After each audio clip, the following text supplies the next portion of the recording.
Allô, bonjour, chers frères africains. Je vous remercie de suivre cette vidéo et de la partager au maximum. Alors, nous sommes ici pour donner la réponse à Johnny Pacheco, pour lui dire que Monsieur Afi a bien sûr trahi Monsieur Laurent Gbagbo.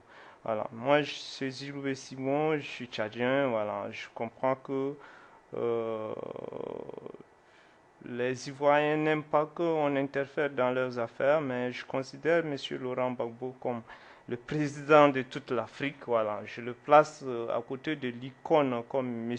Nelson Mandela. Et au Tchad, on le soutient à 100%.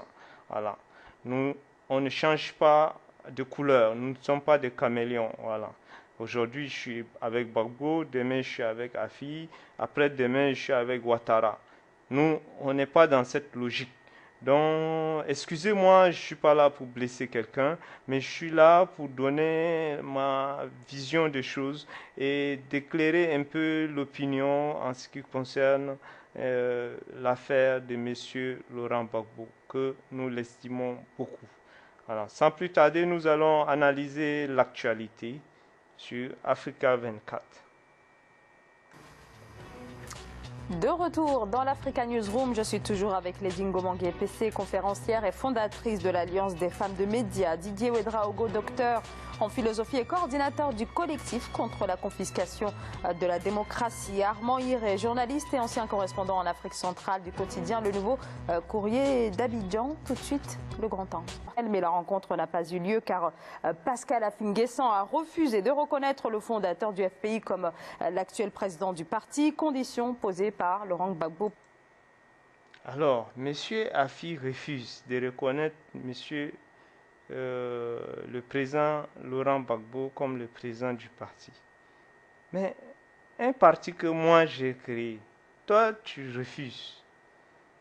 On ne se comprend pas. Ça ne peut pas marcher. Hein? Quelque chose que moi je crée. Et toi tu viens aujourd'hui t'accaparer, tu dis non, tu ne laisses pas. Ça veut dire quoi ça? Ça ne peut pas marcher. Voilà. Alors, il est temps que M. Afi se réveille. Nous allons continuer la vidéo pour suivre un peu plus, plus clair. Recevoir Pascal Affi-N'Guessan. Le président Gbagbo n'est pas président du Front populaire ivoirien. Il est président fondateur du parti. Nous pouvons même dire qu'il est notre chef. Nous ne pouvons pas même dire.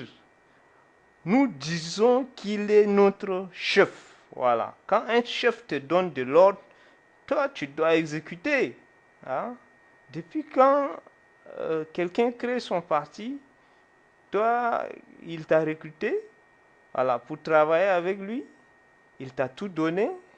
Et aujourd'hui, tu veux pas, tu as vendu la lutte et tu veux pas laisser le parti. Ça peut pas marcher. Nous allons analyser encore. Je suis président du parti depuis juillet 2001. Juillet 2001. Grâce alors à M. Laurent Gbagbo. Voilà. Il est président du parti depuis 2001, ça fait 18 ans, grâce à M. Laurent Gbagbo. Mais aujourd'hui, M. Laurent Gbagbo te dit, mon petit, laisse-moi la place pour qu'on part aux élections de 2020. Mais toi, tu ne veux pas laisser. Quel est ton problème? Allons-y. Qui a été reconduit à la tête de ce parti par 4500 congressistes votants et avec un score de plus de 99%.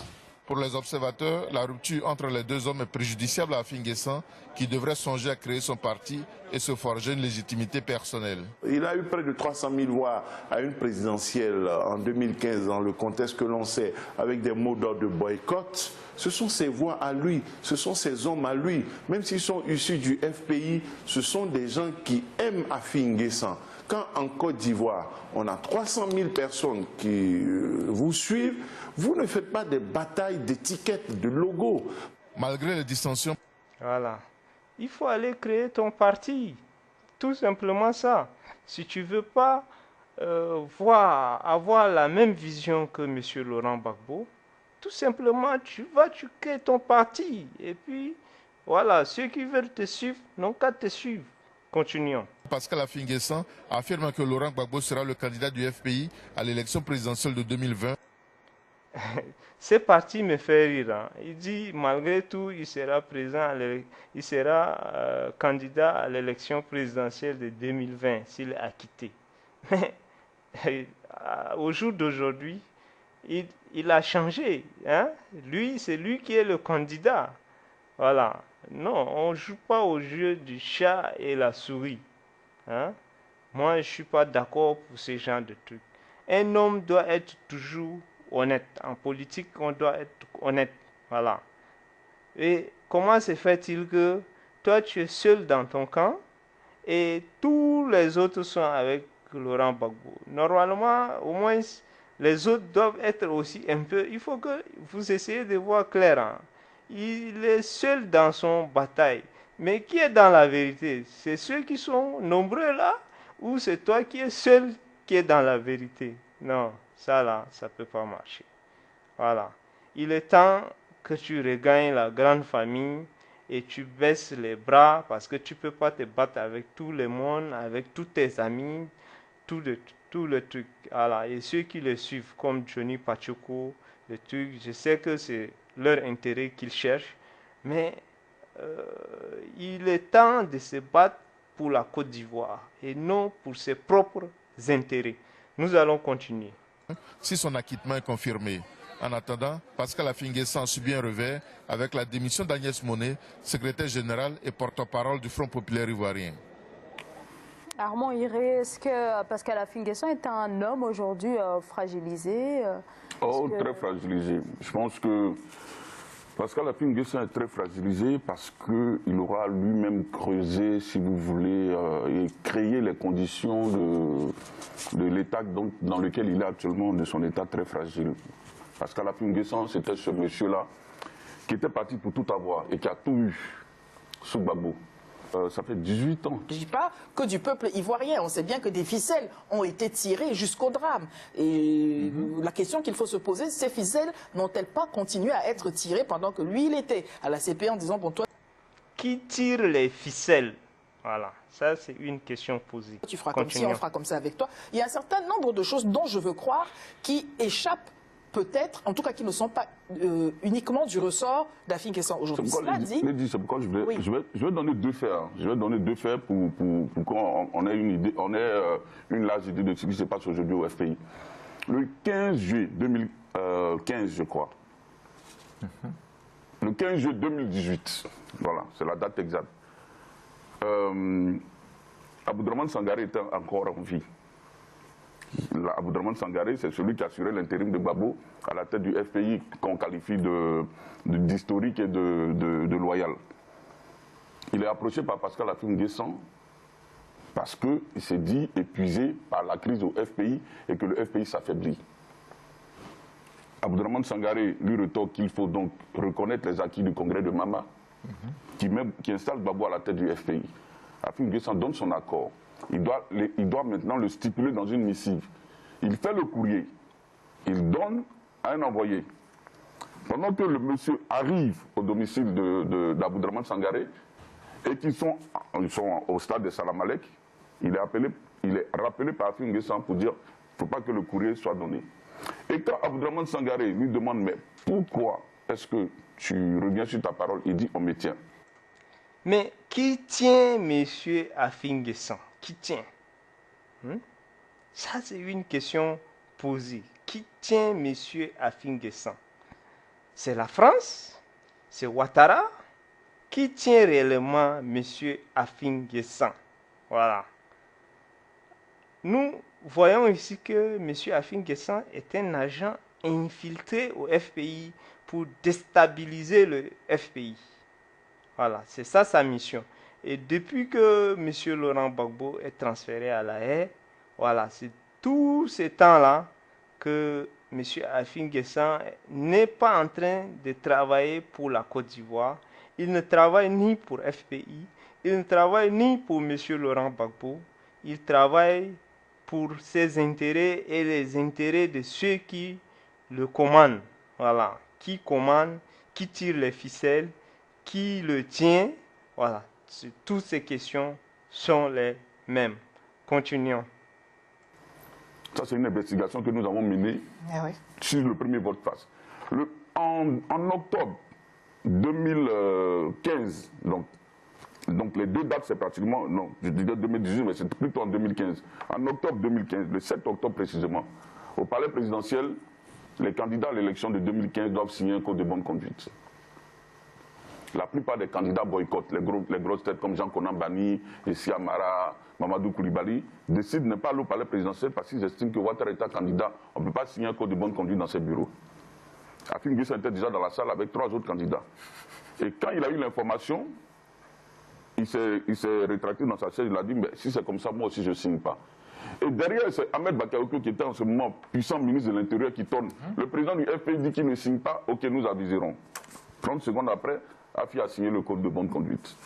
Donc, c'est la question que je me suis posée dans un article que j'ai mis en ligne ces derniers temps, mais c'est qui tient Pascal Afim Guessant?